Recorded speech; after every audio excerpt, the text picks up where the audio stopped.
O último assunto que a gente trabalhou, que eu vou finalizar hoje, né, é aquela nossa aula sobre remédios constitucionais, certo? O que a gente comentou, né, na aula passada? A gente falou assim, ó, alguns direitos, né, previstos lá no artigo 5º da Constituição, especialmente, são tão importantes, são tão é tão necessário que eles sejam protegidos que o legislador constituinte, né, ele já previu uma forma de proteger esses direitos. Então, ao mesmo tempo que ele concedeu o direito, ele concedeu um remédio. Né? Então, o remédio, né, são garantias, né, trazidas para a proteção de alguns direitos. Certo? Então, remédios são meios postos à disposição dos indivíduos e dos cidadãos para provocar a intervenção das autoridades competentes, visando, né, sanar, corrigir ilegalidades e abuso de poder em prejuízo de direitos ou interesses individuais. Esse aqui é um conceito que eu peguei aqui da doutrina do José Afonso da Silva, né, um dos clássicos de direito constitucionais, foi um dos livros que eu indiquei, inclusive. Se você comprou outro, né, que também é muito bom, e num futuro você conseguir um José Afonso da Silva, compre. Pode comprar um sebo, né? Que é um dos clássicos aí, citados em vários concursos. E você vai ver quando você estiver num nível mais elevado de estudo, você vai ter revisitando os assuntos, vai estar olhando por outras, né, por outras fontes, isso aí faz parte. Né? Normalmente, no início da faculdade, eu só compro um livro de cada matéria, mas o ideal é que você depois consiga mais para questionar, né, melhorar o aprofundamento sobre o assunto. Coisa que eu também, né, fica aqui a dica, né? Você precisa ter material de estudo. Né? Como é que você vai se formar em direito? A gente tem alunos, né, infelizmente, que se formam e não compraram um livro e não estudaram, né? Compraram no sentido de que não leram uma doutrina. Eu não consigo mais conceber, né? Eu não consigo conceber um aluno que se forma numa graduação de direito, né? Que, né, pressupõe a leitura com bastante, com um grau mais elevado. Não que educação física você não tem que estudar, não é isso, mas você vai ter talvez mais aulas práticas, é isso que eu quero dizer. Sei lá, você 30% do curso é aula prática, por exemplo, né? Direito é 10% do curso é aula prática. Essa que é a ideia, ok? Então você precisa estudar muito. E para você estudar, você tem que ter o que estudar. Dá para formar estudando pelo YouTube? Tem gente que se forma usando o YouTube. Não que o YouTube não seja importante, não que você não possa eventualmente substituir uma aula que você faltou para uma aula no YouTube, não é isso. Só que o YouTube são aulas, né, que visam, né, assim como as nossas, introduzir você no conteúdo. Aquela segunda leitura, aquele aprofundamento, aquela, né, na doutrina. A doutrina tem esse papel, né? O meu papel aqui, às vezes, é apresentar o Instituto para você. Você vai se aprofundar no Instituto. Você vai ler na doutrina, a doutrina vai pegar o detalhe, vai pegar, assim... As aulas mais profundas são aulas de pós-graduação, não é isso? Então, você precisa da doutrina. Então, você precisa criar o hábito de ter as doutrinas e ler. Hoje a gente ainda tem muita coisa em PDF, que na minha época não tinha, eu tinha que comprar, ou então pegar na faculdade e tirar cópia para poder ler Xerox, certo? Então você tem que ter os livros, né? E mais do que ter, né? E tem que tem que ler. Então, se eu estou estudando remédios constitucionais, eu tenho que pegar um livro constitucional e ler sobre remédios constitucionais, né? Para fixar o que eu aprendi, para melhorar o que eu aprendi, para aprofundar o que eu aprendi, né? Para ver se eu realmente aprendi, será que eu não entendi alguma coisa que não era mais ou menos aquilo? Então, tem que ler, e ler tem que ter material. Então, você tem que ter, né, uma biblioteca, né, dentro, obviamente, do seu orçamento. Tem que ter, né, hoje em dia, você tem que seja em PDF, certo? Eu ainda não estou acostumado a ler em PDF, ainda tenho dificuldade. Prefiro o livro físico. Mas ainda ler em PDF, certo? Se eu não posso comprar, se eu não quero comprar, eu arrumo compro, baixo em PDF, compro em PDF, não importa, vou entrar nesse mérito, ok? Mas o que não dá, né? Dá até dá, muita gente faz isso. O que você não deveria é se formar sem ter uma boa bagagem de leitura. Uma faculdade séria, né? Uma faculdade americana, o pessoal lê sei lá, 1.000 páginas por semana, 500 páginas por semana. Isso é uma média de leitura de uma graduação. Eu sei que você trabalha, eu sei que você tem dificuldade, mas se eu não posso ler 500, eu tenho que ler 100. Se eu não posso ler 100, eu tenho que ler 50. O que não dá é para tu não ler nada. Então, fica a dica, tá? Leia José Afonso da Silva, ok? Falamos na aula passada do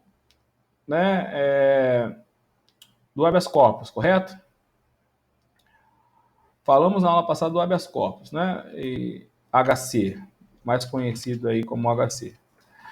O habeas corpus tem previsão no artigo 5º também, né, da Constituição de 88, né, rapidamente, já falamos, no inciso 68, ok? O habeas corpus visa proteger a liberdade, né, o seu direito de ir e vir.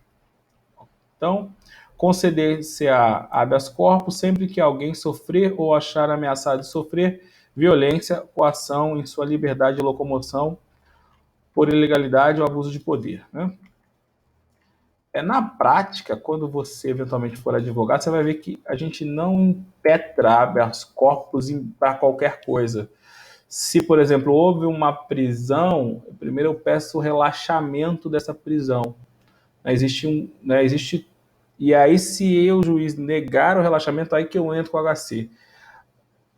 O leigo acredita que qualquer prisão entra o HC. Não, não necessariamente.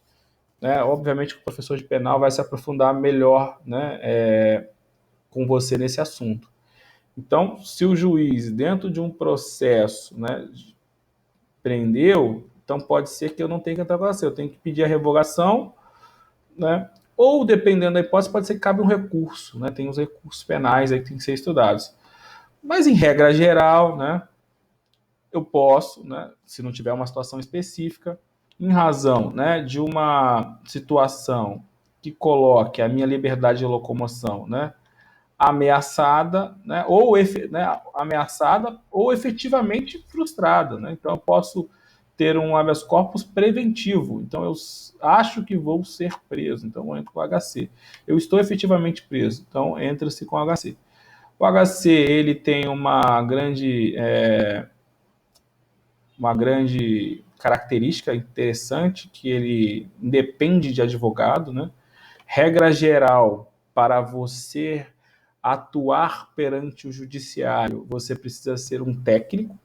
Então, a lei, né, dá aos advogados, né, o chamado ius postulante, direito de postular, porque é uma questão técnica. Então, você tem um prazo para mover. Né? Então, como é que uma pessoa pode advogar, né, atuar no judiciário, sem saber o prazo, por exemplo, né? Então, essa é que está em cima a definição de remédios constitucionais, isso. Exatamente isso, Ulisses.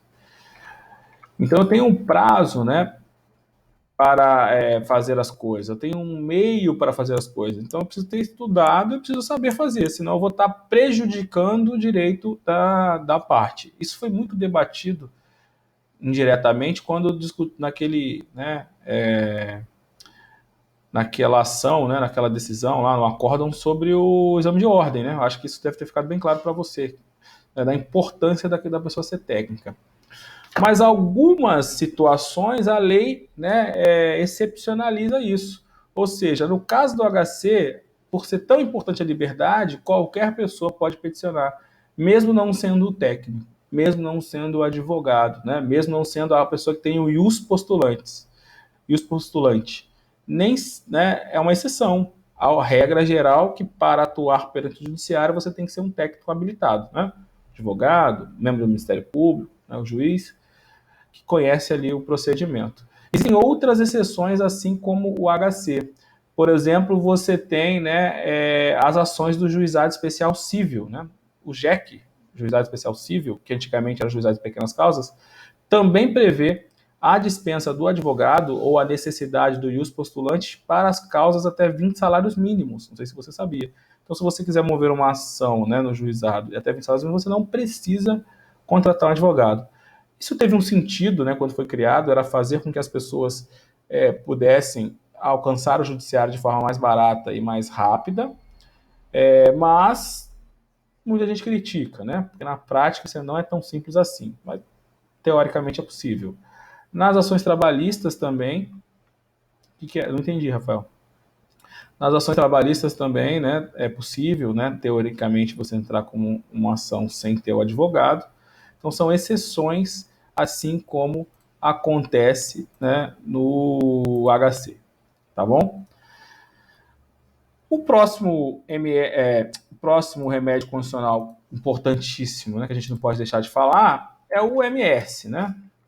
Também muito famoso. Mandado de segurança. Mandado de segurança, né?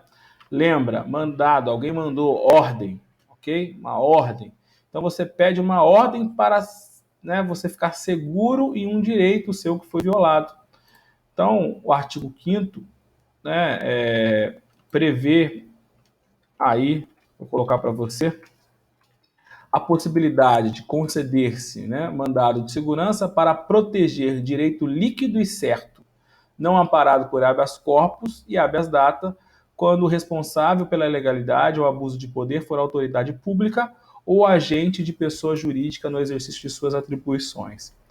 Então você tem, né, um direito líquido certo que foi violado, e aí quem violou foi uma autoridade pública. Então, para você pede para o judiciário para dar uma ordem para garantir o seu direito líquido e certo, né, para dar segurança ao seu direito líquido e certo. Muito comum, muito utilizado, né, acho que tanto quanto o HC. Então, você fez um concurso público e você foi excluído, né, indevidamente. Então, cabe MS, né, muito comum. A gente tem um caso bem interessante no escritório, que a pessoa fez o concurso público dentro da relação candidato-vaga. Então, né, tinha lá 3 vagas, ela passou, se não me engano, na segunda, e eles não chamaram. Não chamaram, não chamaram, não chamaram. Né? Estava expirando já o prazo do concurso e eles não chamaram. A gente fez, entrou com o MS, o juiz mandou garantir o direito líquido e certo. O STF já decidiu que, né, aprovado dentro do número de vagas, tem direito líquido e certo a ser, né, chamado, ok? Dentro do número de vagas. Então, essas, né, no direito administrativo e tributário, o MS é muito utilizado. Então, você vai né, observar isso. O mandado de segurança pode ser individual ou pode ser coletivo. A Constituição também prevê a possibilidade do mandado de segurança coletivo. Então, ingressado por entidade sindical, né, por partido político, por exemplo. Né? Por isso, a Petrobras e outras empresas públicas têm feito o chamado cadastro de reserva. Isso aí, para fugir dos MS por falta né, de chamamento. Assim, vamos ser honestos, né? A administração pública ela tem que avaliar com muita, né, cautela a necessidade realmente de contratar ou não servidores públicos. De certo modo, a gente viveu uma fase que tinha quase que uma indústria dos concursos públicos, né? Ainda tem. E até que ponto, né, a Petrobras não fez um edital só para poder lançar o concurso público né, que ela paga para uma empresa que dá um dinheiro para o gerente, sabe? Tipo assim, o negócio estava muito bagunçado, né, para levantar uma grana. Né? Talvez nem tanto pela própria Petrobras, talvez a Petrobras esteja perdendo dinheiro com isso. Talvez quem ganha dinheiro são as bancas de concurso, né? E os diretores que aprovaram aquele concurso para um cadastro de reserva que não precisa. Né? Prefeitura pequena também, né? Eu acho que a própria prefeitura talvez não ganhe dinheiro com isso, mas assim, a máquina ganha dinheiro com isso. Então isso é muito problemático. Acho que a gente vai ter que discutir esses cadastros de reservas em algum momento, né? A sociedade é uma evolução, né? Então, identificou um problema, resolve. Identificou um problema, resolve. Né? Talvez o cadastro de reserva tenha sua importância, mas gera um problema. Né? Vamos resolver. Como é que a gente vai resolver? Vamos acabar com o cadastro de reserva? Vamos comprovar? Né? Tem que ser proporcional, de repente? Né? X vagas. Então, é um problema que o sistema ainda não resolveu, eu acho. Ainda, né, quem é concurseiro sabe do que eu estou falando. Né? Eu acho que a gente tem esse problema aí, né, desses cadastros de reservas, dessas bancas, né, que ainda precisam ser resolvidos, né? Nossa sociedade tem muita coisa para resolver. Eu acho que é natural, faz parte do processo, ok? Então, eu tenho também o MS coletivo. Então, você tem um sindicato, por exemplo, que identifica uma ilegalidade, né? Uma associação profissional de determinada categoria e entra com o MS coletivo, muito interessante, né? Obviamente, o objetivo aqui não é estudar a profundo o instituto, né? São as noções introdutórias para você. O MS, né? Ele é uma ação civil com rito especial. Aí vocês vão estudar, né? Antigamente, na minha época, o Código de Processo Civil previa 2 tipos de ritos processuais. Rito processual é como a ação vai tramitar na justiça. Então, eu tinha um rito processual, né, ordinário, que era a regra, e eu tinha um rito processual sumário. Já viu essas expressões? Né? Rito processual ordinário, sumário. Então, a ação entrava no rito processual ordinário, ela tinha um trâmite. A ação entrava no rito processual sumário, ela tinha outro trâmite. Então, por exemplo, o rito processual ordinário era mais demorado. Por quê? Porque eu tinha as audiências separadas, eu tinha mais testemunhas. No rito processual, né, sumário, o trâmite era mais rápido. Por quê? Porque eu tinha audiência concentrada num ato só, eu tinha menos oitivas de testemunhas possíveis. Então, teoricamente, o rito processual sumário era mais rápido e, portanto, era melhor, mas não dava para fazer isso em tudo. A lei também vedava, né, o uso do rito processual sumário para todos e qualquer assunto. Então, tinha 2 ritos. Hoje a gente acabou, né? Para fazer com que o processo teoricamente seja mais rápido, o rito processual unificou e está mais perto do que era o sumário, não totalmente. Então hoje eu tenho o CPC novo de 2015, traz apenas um único rito processual, que é o rito comum, ok? E eu tenho ritos processuais especiais, esses permanecem. Então a lei que trata, né, do mandado de segurança, lei 12.000, deixa eu ver aqui, lei MS Planalto, 2016. Ela, além de disciplinar, né, as regras que a gente chama de regras materiais, né, os direitos relativos ao MS, ela também disciplina as regras processuais. E ela estabelece um processo, né, um processo esse especial. Então, por exemplo, você entra com o MS, aí o juiz vai intimar a autoridade coatora para prestar informações. E ele julga. É simples assim, é muito rápido, não tem prova a ser produzida. Até porque, né, é para um direito líquido e certo. Significa dizer que as provas já existem no processo. Eu passei, está aqui, ó, eu fiz o concurso, está aqui minha inscrição. Está aqui a lista de aprovados. Eu estou lá no 3º lugar. Está aqui o edital do concurso dizendo que o concurso acaba amanhã. Prazo, né? E não me chamaram até hoje. Então tá lá, tá aprovado, né? Edital, aprovação e lista de classificação. Acabou. Né? Direito líquido e certo. Então é um processo muito rápido o MS, porque assim, o juiz, você entra, você pode até pedir uma liminar, dependendo do caso, né? Liminar é a decisão, né, inicial, pode ter uma liminar durante o processo, mas em regra é inicial, que o juiz dá, antes de decidir o mérito, né, antes do final do processo, ele dá. A liminar é mais ou menos como se fosse, né, a tutela antecipada, eu falo tutela antecipada, regra geral, a decisão do processo você tem ao final, certo?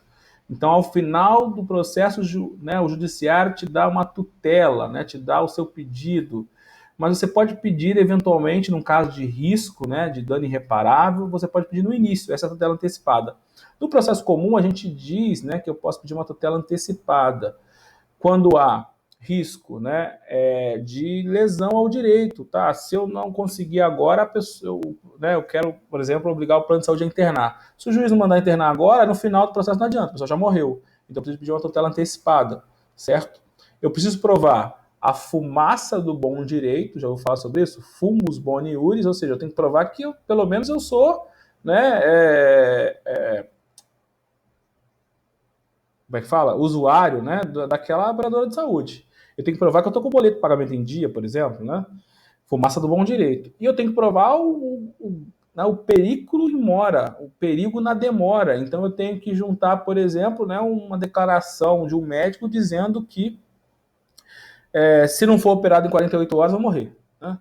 Que é caso de urgência, né? Caso grave, alguma coisa nesse sentido. Certo? Então, os dois requisitos que eu tenho lá para concessão da tutela antecipada são os mesmos requisitos que eu tenho para liminar. Só que o nome é outro, mas a ideia é a mesma.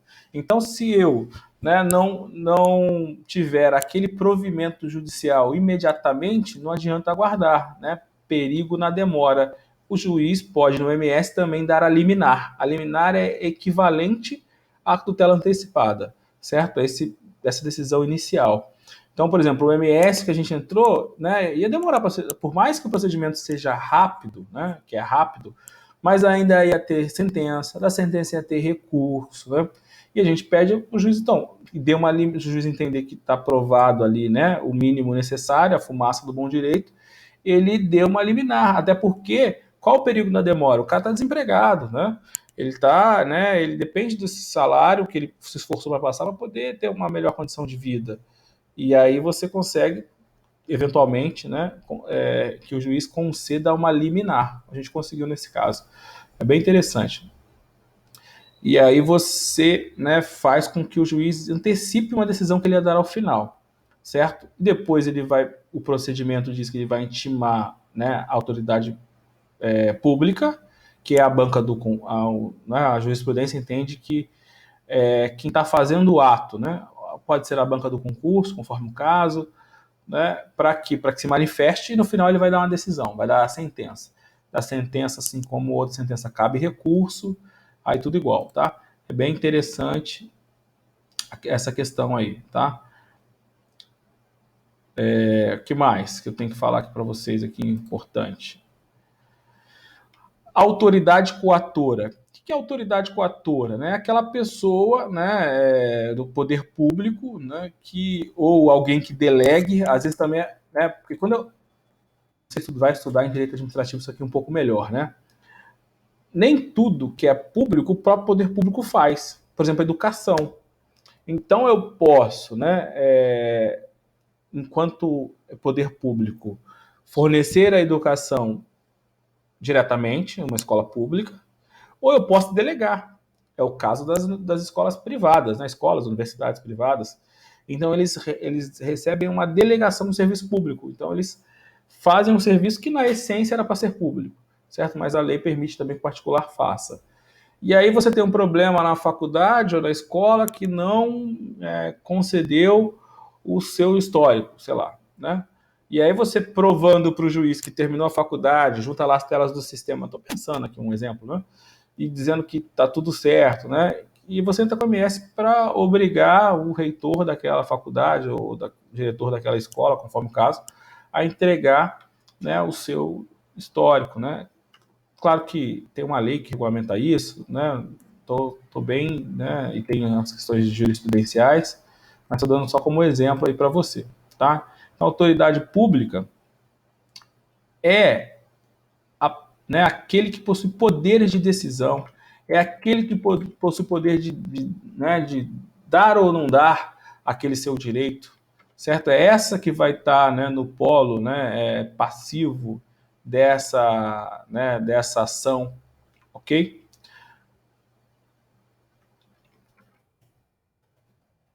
Mais, né? O objeto, já falei, né, para correção de ato de omissão. Muito importante, existe um prazo, né? Um prazo para entrar com o MS. Prazo relativamente curto, 120 dias. Então, o prazo para você enfrentar com o CMS é de 120 dias. A contar de quando? A contar de quando você tiver conhecimento, né, do ato a ser impugnado. Então, aí vai ter que ver o caso concreto, né? Fiz o requerimento lá do diploma, fui negado. Conhecimento. Começa a contar o prazo. Tá? A contar de quando você tiver conhecimento do ato impugnado. Tem uns nomezinhos técnicos que você vai ouvir, né? Quem entra com o MS, né, o titular do direito violado, é chamado de impetrante. a gente diz impetrar o mandado de segurança. A autoridade coatora é impetrada, né? Ou impetrado. E existe também, né, em MS, o funcionamento do Ministério Público. Você já sabe, né, que o Ministério Público, ele existe para proteger o direito, né, das pessoas, né? Então, alguns direitos merecem a tutela do Ministério Público. Então, os direitos dos incapazes, né? A lei estabelece que o Ministério Público também atuará perante, né, os atos, né, perdão, perante as ações de mandado de segurança.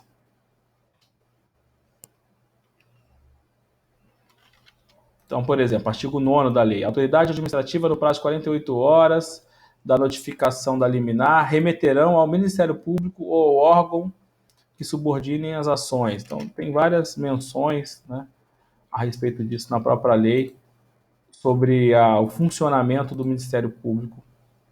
A liminar eu já falei, né, que é o provimento, né, cautelar emitido em favor da pessoa. Também já falei das informações, né, assim, hoje aqui o propósito é só o básico, né, você vai ver isso mais à frente né, é o básico. E as informações têm que ser prestadas pela autoridade em 10 dias. Até o prazo de informações é menor do que seria um prazo de contestação, por exemplo, que é de 15 dias, para fazer com que esse procedimento seja mais célere. Tá bom? Depois dá uma olhadinha na lei e dá uma estudada, mas assim, o básico de MS é isso. Temos outros remédios constitucionais. Mandado de injunção. Esse é bonito, mas é difícil de se ver. Conceder-se-á mandado de injunção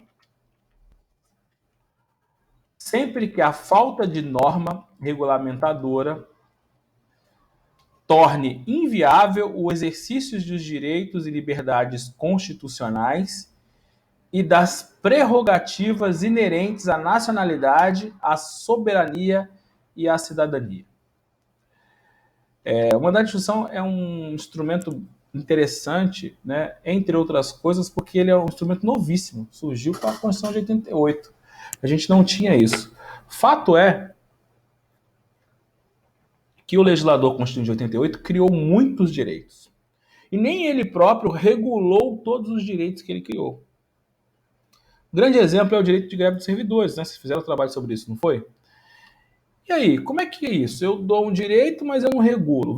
Isso vai ficar, né, ad eterno assim? Então, para resolver esses problemas, né, a Constituição fala assim, ó, eu vou transferir ao cidadão a possibilidade dele questionar em juízo a falta de uma norma regulamentadora para que ele exerça os seus direitos. O mandado de injunção ele é parecido nesse sentido com a ação direta de inconstitucionalidade por omissão. Então, quando eu li esse exemplo essa semana, muito bem, né? Então, eu sou servidor público e não quero exercer o direito de greve e eu não posso porque a Constituição diz que tem que ser regulamentada. O que eu faço? Entro com mandado de injunção. E aí, né, o tribunal, né, o judiciário, ele vai, né, resolver. No caso concreto, como é que ele resolveu? Ele autorizou o uso da lei, né, de greve do particular aos servidores públicos até que o Congresso editasse uma nova lei. Esse instrumento é novo, ainda está sendo, né, desenhado, né, porque até que ponto o judiciário pode intervir numa função que é do legislativo?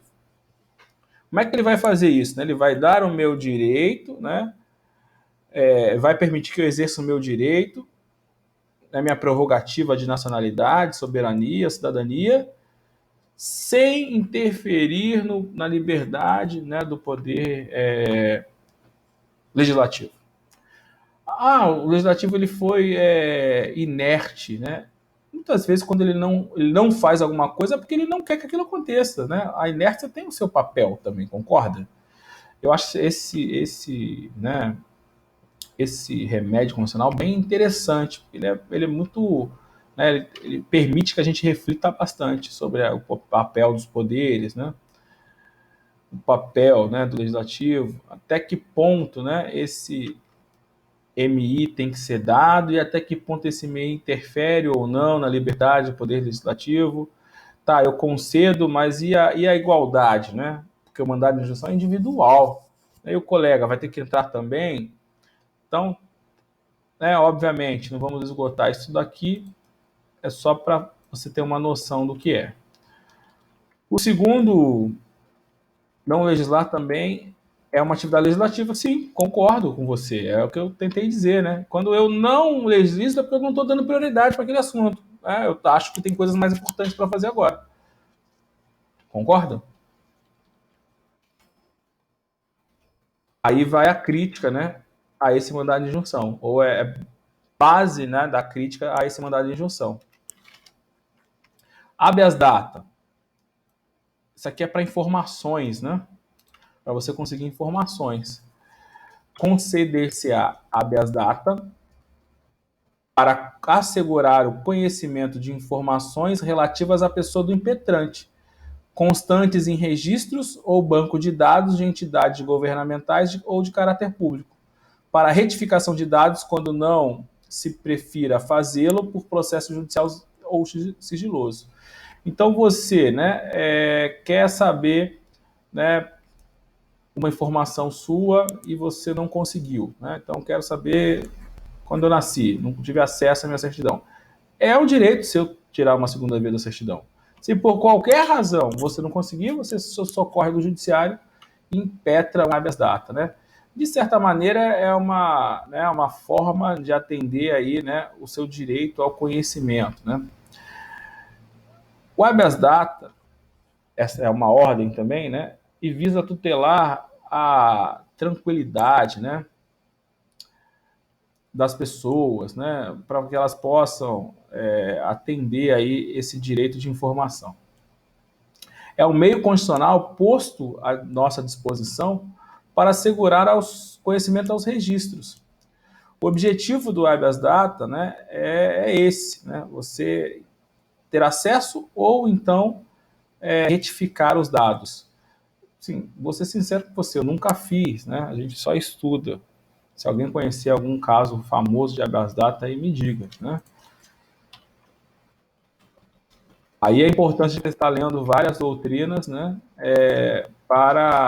Até para ver exemplos reais, né? Exemplos práticos do habeas data.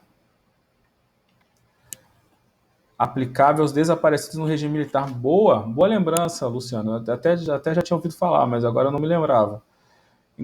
Então você obriga, né, a administração pública a fornecer informações dessas pessoas.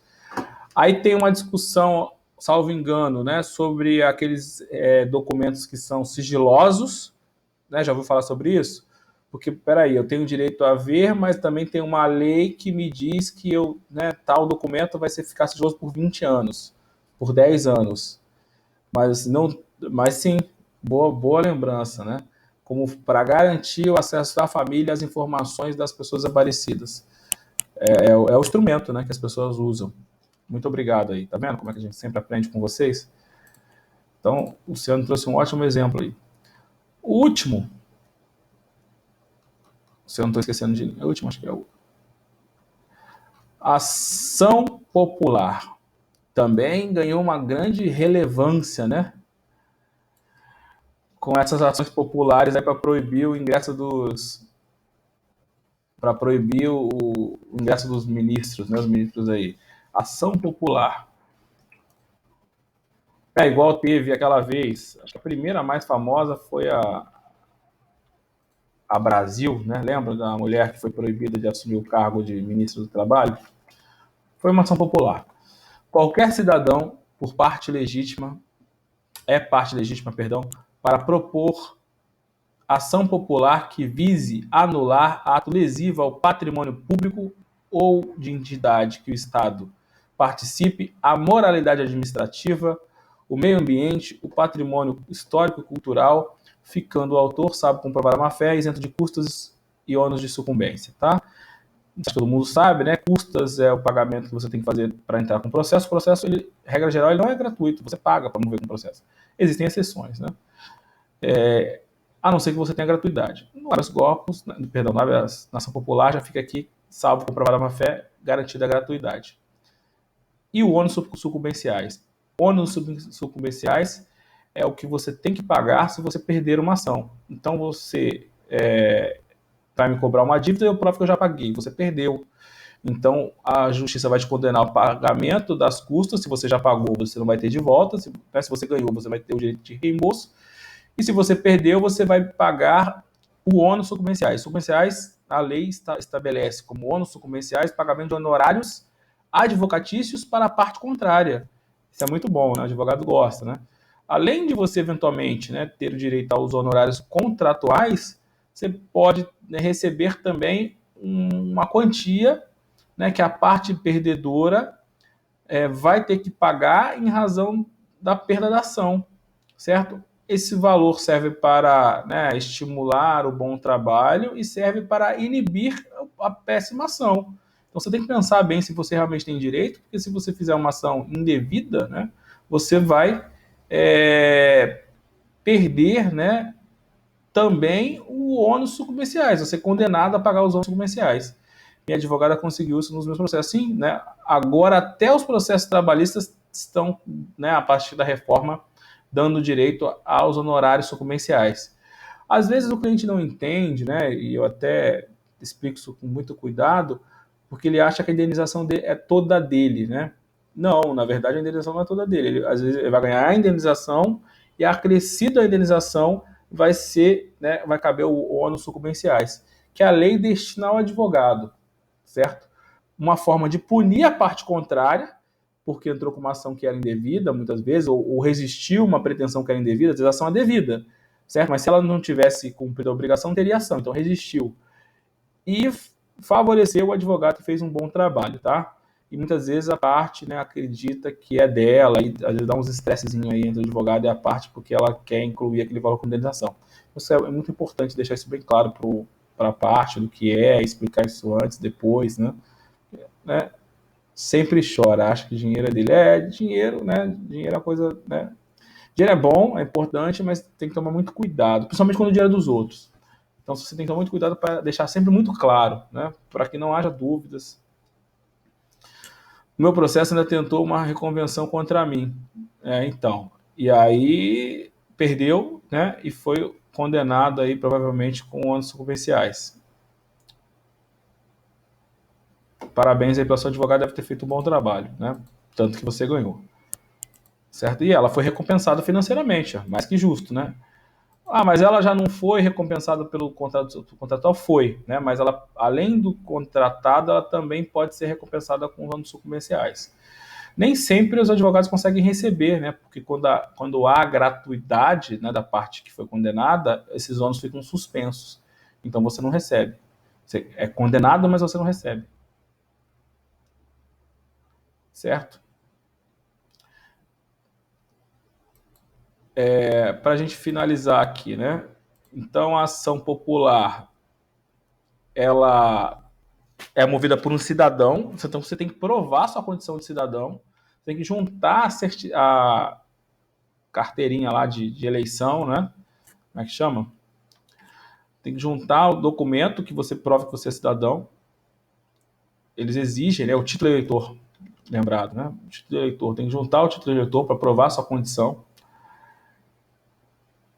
Ok? Você tem, né? Discutir lá, né, o ato ilegal que foi a nomeação, a contratação. Então, contratou uma empresa inidônea, tu pode entrar com ação popular, né? É que a gente não tem esse hábito de fazer isso. Em outros países isso mais acontece. Você questionar judicialmente, através de ações populares, as condutas, né, dos administradores públicos. Esse é um instrumento que eu acho que deveria ser melhor utilizado. Existe né, um certo limite também até que ponto a justiça pode atuar, tendo em vista que a gente não pode esquecer que a escolha das coisas, ela é do administrador público, é do prefeito, é do governador, é do presidente, né?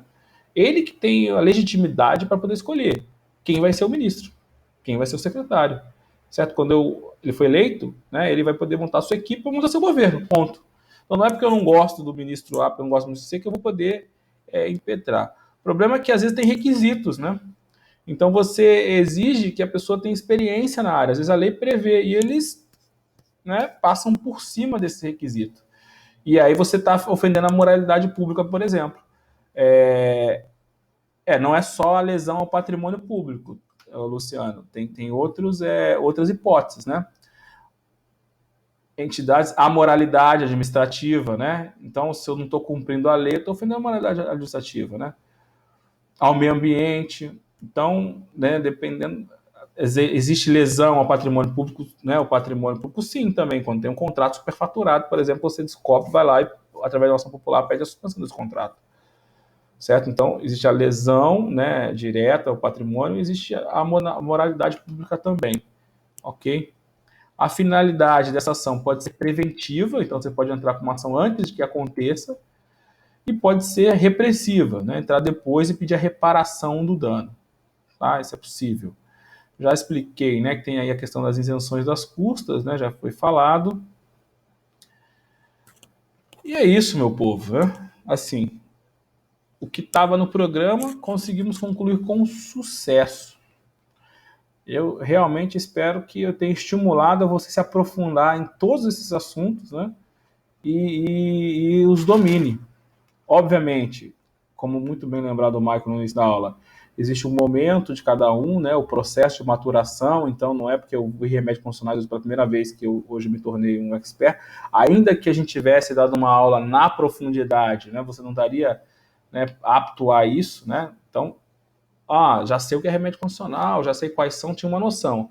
Amanhã eu vou para uma doutrina e vou me aprofundar. Amanhã eu estou num caso concreto, no escritório, né, ou estou numa pós-graduação, né, e estou num outro nível.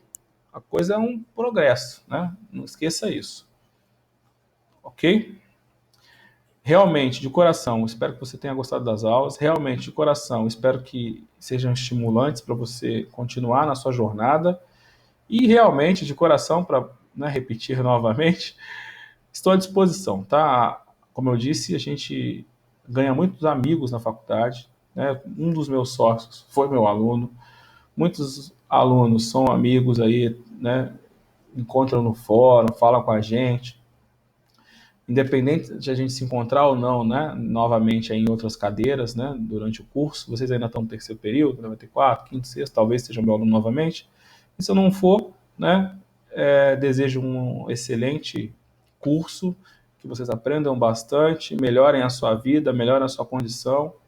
E o que eu puder ajudar, sabe que eu estou à disposição, né? Você já tem meu WhatsApp, já tem meu e-mail. Vamos nos encontrar na faculdade o quanto antes, tá bom? Deixa eu ler aqui. Muito obrigado aí pelos elogios. A princípio, não, né? Condicional 2 é com outro professor. Aí eu só consigo na faculdade uma noite. Então, se eu der condicional 2 para vocês, eu não dou mais a 1. Então, a princípio, não. Quem define a grade é a coordenadora, né? E aí ela vai depender da turma, do dia que a turma pode dar, do dia que eu posso ir para a faculdade. Então, isso normalmente não muda. Então, eu estou sempre com condicional 1 há, sei lá, 3 anos, 4 anos, sei lá quanto tempo. E tem outro professor que dá condicional 2. A não ser que algum professor saia, a não ser que mude o dia, a não ser que mude alguma coisa, pode ser que mude. Então, a princípio não, condicional 1, 2 não será comigo, infelizmente. Tá bom? Vou fazer chamada, tá? Espero de coração que você tenha gostado do curso e que você estude mais. Vou dizer o que eu já disse algumas vezes, eu acredito, né? Condicional não é uma matéria simples, não é uma matéria fácil, não é uma matéria que você vai aprender na primeira leitura, mas é uma das matérias mais importantes do curso, né? E talvez para a sua vida.